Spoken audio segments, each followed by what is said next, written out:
दोस्तों, यह कहानी उत्तर प्रदेश के लखनऊ जिले की है, जहां एक परिवार रहता था जिसमें एक माता-पिता के अलावा एक छोटी सी बेटी थी।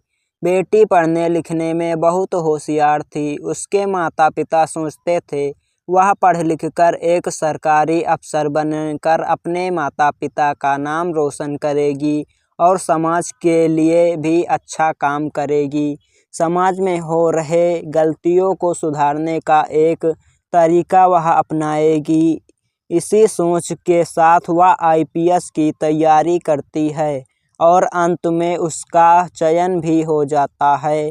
चयन होने के बाद वह ट्रेनिंग के लिए जाती है और ट्रेनिंग पूरी करने के बाद वह घर लौट आती है। तब उसके माता पिता कहते हैं, बेटी, अब तो तुम एक अच्छी नौकरी पा चुकी हो, अब तुम्हें किसी लड़के के साथ शादी कर लेना चाहिए। इस पर लड़की कहती है, पिताजी, शादी तो हमें करनी है, लेकिन अभी जो मेरा लक्ष्य है वह मुझे पूरा करना है। मैं अभी समाज को देखना चाहती हूँ, समाज कैसा है। अभी तक मैंने समाज को भी नहीं देखा है। मैं सिर्फ अपने घर पर बैठकर पढ़ाई करती रही और ज्ञान अर्जित किया। समाज में किस तरह के लोग रहते हैं, किस तरह की घटनाएं घटित होती हैं, हमें कैसे उनका सामना करना है, यह सब देखना चाहती हूँ। 2-3 साल तक सिर्फ मुझे यह अनुभव करना है, उसके बाद ही शादी करूँगी। तो पिताजी कहते हैं, बेटी, अब तुम बड़ी हो गई हो, अपने फैसले खुद ले सकती हो। तो सुनीता ने कहा, मैं अपना ख्याल रखूँगी। इसके बाद सुनीता अपनी ड्यूटी के लिए चली जाती है। उसकी पोस्टिंग अयोध्या में हो जाती है, लेकिन ड्यूटी पर जाने के बजाय उसने अपने ड्राइवर से कहा, मुझे किसी सुनसान जगह पर छोड़ दो। ड्राइवर थोड़ा संकोच में पड़ गया, लेकिन उसने आदेश का पालन किया। वह सुनीता को शहर की एक सुनसान जगह पर छोड़ आया। वहां पहुंचकर सुनीता ने कहा, अब ध्यान से सुनो, मैं यहाँ से अकेली जाऊंगी और किसी को मेरे बारे में कुछ मत बताना। अगर तुमने किसी को कुछ बताया तो समझ लो तुम्हारी नौकरी चली जाएगी।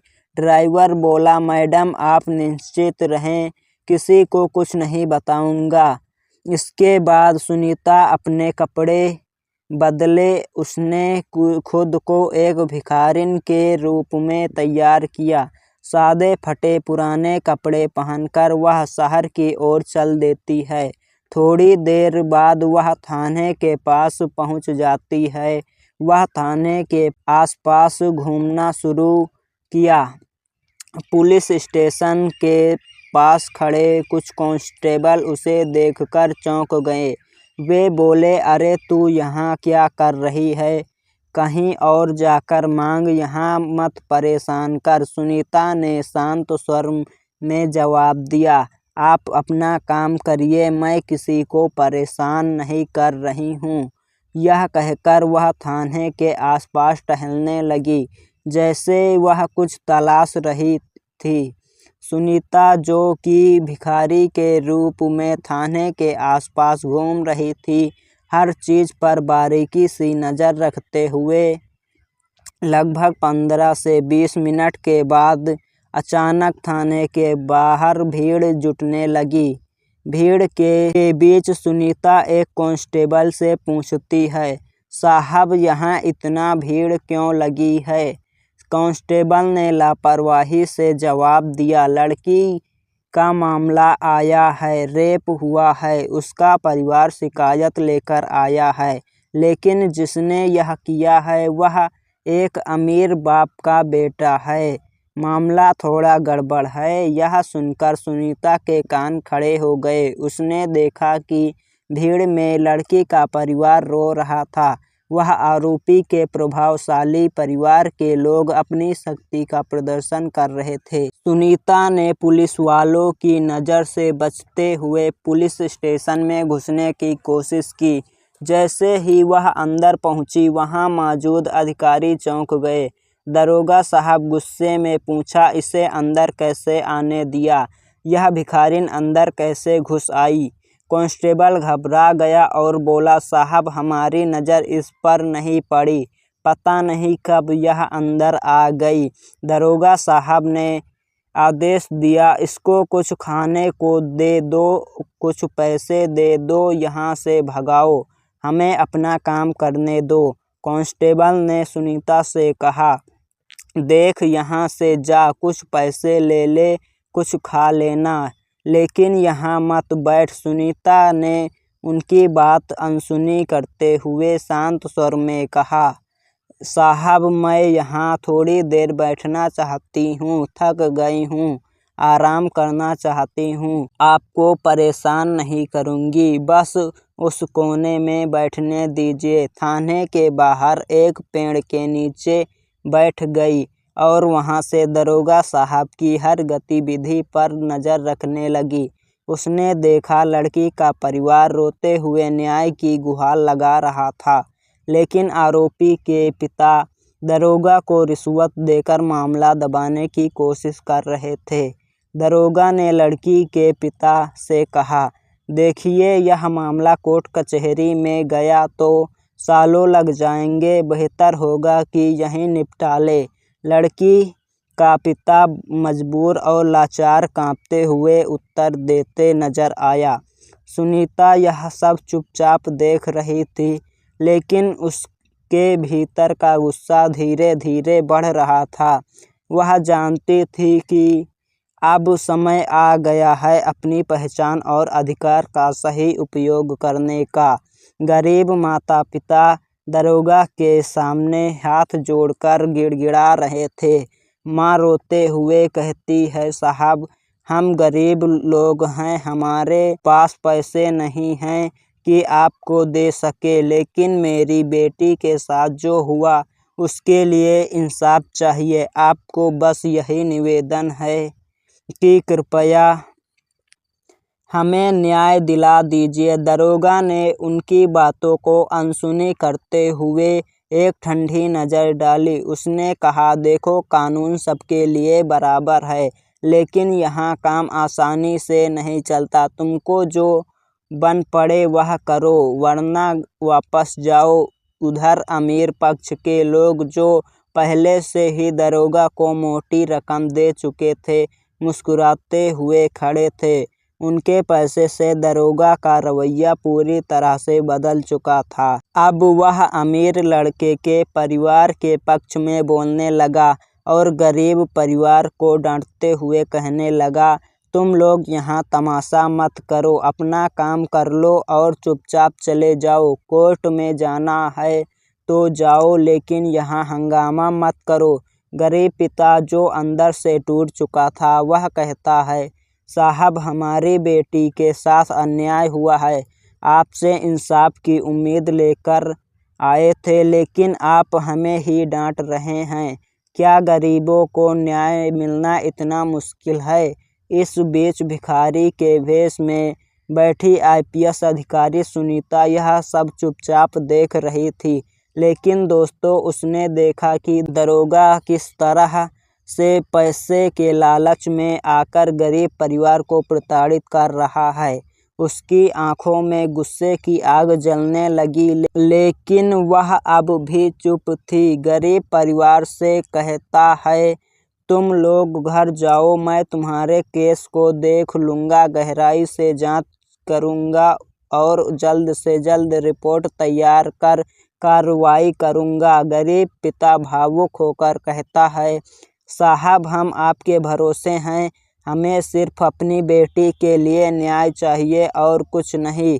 दरोगा बहुत सहजता से जवाब देता है, ठीक है, तुम चिंता मत करो, मैं संभाल लूँगा। लेकिन जैसे ही गरीब परिवार थाने के बाहर निकलता है, दरोगा दूसरे पक्ष से पैसे लेता है, उसके पक्ष में कार्रवाई करने की योजना बनाने लगता है। थाने के बाहर बैठी सुनीता गरीब परिवार को रोक लेती है। वह उनसे पूछती है, क्या हुआ, पूरा मामला बताइए।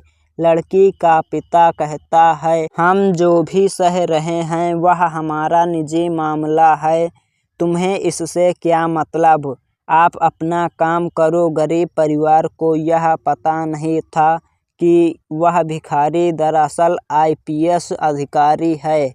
न ही थाने के मौजूद किसी पुलिसकर्मी को इस बात का अंदाजा था कि सुनीता जो वह भिखारी के रूप में बैठी है वह आईपीएस अधिकारी है। सुनीता ने फिर पूछा, आप मुझे सब कुछ बताइए, मैं आपकी मदद अवश्य करूंगी। आखिर आपकी बेटी के साथ क्या हुआ? गरीब परिवार हिचकिचाते हुए बताने लगा। लेकिन जैसे ही उन्होंने देखा कि यह भिखारी बेहद साफ सुथरा खड़ी हिंदी में बात कर रही है और कभी कभी अंग्रेजी में बात कर रही है, वह सब हैरान रह गए। थाने के कुछ पुलिसकर्मी भी यह सब देख रहे थे और चौंक गए। कांस्टेबल सुनीता के पास आकर बोले, तुम कौन हो, हमें सच सच बताओ। सुनीता ने यह सुनते ही अपना भिखारी का भेष हटाकर जैसे ही उसने अपना असली रूप दिखाया, सभी कर्मचारी हड़बड़ा गए। दरोगा को फटकारते हुए उसने कहा, तुमने गरीब परिवार के साथ बहुत अन्याय किया है। मैंने अपनी आँखों से तुम्हारी सारी करतूत देखी है। अब तुम्हारे खिलाफ सख्त कार्रवाई होगी। थाने के सभी पुलिसकर्मी सन्न रह गए। दरोगा घबराकर माफ़ी मांगने लगा, लेकिन सुनीता ने उसे सख्त लहजे में चेतावनी दी कि अब वह गरीब परिवार को न्याय दिलाकर ही रहेगा। सुनीता की यह सख्ती देख सभी पुलिसकर्मी उसे सलाम ठोकने लगे। अंत में सुनीता ने गरीब परिवार को इंसाफ दिलाया और थाने के कर्मचारी को उनकी लापरवाही और भ्रष्टाचार के लिए सजा दी।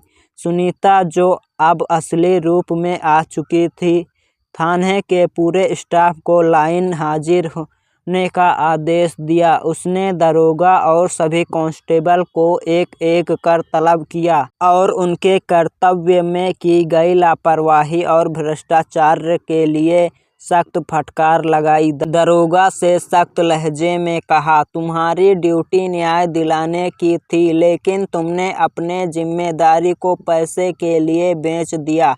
अब तुम्हें इसका अंजाम भुगतना होगा। इसके बाद सुनीता ने कुछ पुलिसकर्मी को तुरंत सस्पेंड करने का आदेश दिया। थाने में मौजूद सभी लोग स्तब्ध रह गए। उन्हें समझ नहीं आ रहा था अचानक यह सब कैसे हो गया, लेकिन सुनीता ने यह सुनिश्चित किया हर दोषी को उसकी दोष की सजा मिले और गरीब परिवार को तुरंत न्याय मिले। इस घटना के बाद पूरे अयोध्या शहर में आईपीएस अधिकारी सुनीता की चर्चा होने लगे। दोस्तों उसकी ईमानदारी और कर्तव्य निष्ठा की तारीफ करने लगे।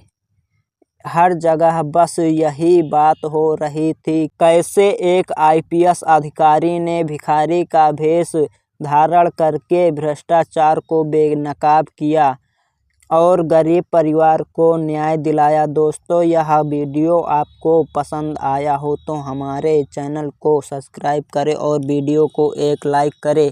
और दोस्तों यह कहानी आपको कैसी लगी कमेंट बॉक्स में ज़रूर बताएं। वीडियो देखने के लिए धन्यवाद और ऐसे ही वीडियो देखने के लिए हमारे चैनल को सब्सक्राइब अवश्य करें।